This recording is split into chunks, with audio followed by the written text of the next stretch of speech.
Yesterday, the Congressional Budget Office, or CBO, released the budget and economic outlook showing the forecast through 2025. It should strike fear in the heart of anybody who is concerned about this country's financial future. The very short-term news is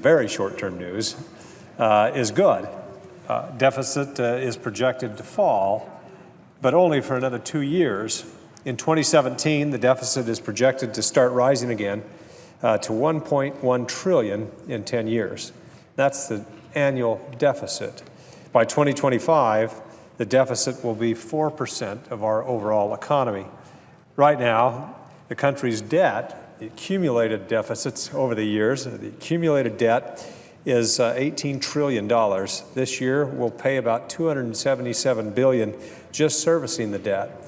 That amount might seem low, but it's because of artificially low interest rates. In 10 years, we'll pay about $827 billion a year just to service the debt. That's 3% of our economy just to pay interest on the debt. That, Mr. President, is unsustainable. Don't take my word for it, though. You can take CBO's.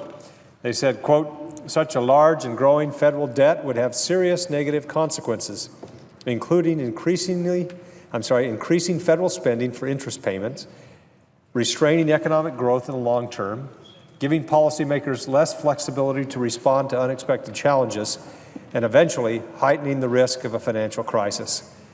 Now, I've been working on these issues, and this issue in particular, for a long time, and I have to admit, sometimes it's tough to get people to focus on this topic.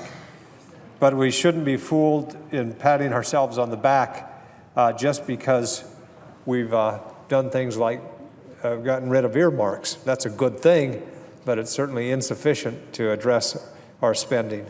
The culture in Washington is still a culture of runaway spending, not just in earmarks, like I said. It's not just in wasteful spending.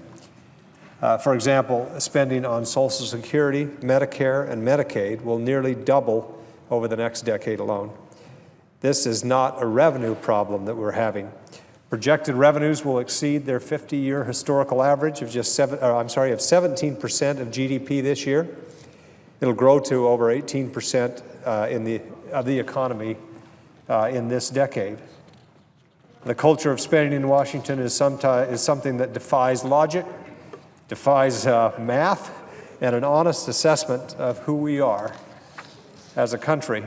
As a result, the U.S. is fast becoming a once prosperous nation. We don't want that designation. It's truly a frightening distinction. Yet too few in Washington are motivated to get this country's fiscal house in order.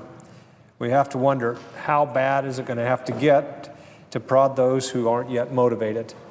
Some will argue that we need to take baby steps to address our fiscal crisis. I think we're well past that time.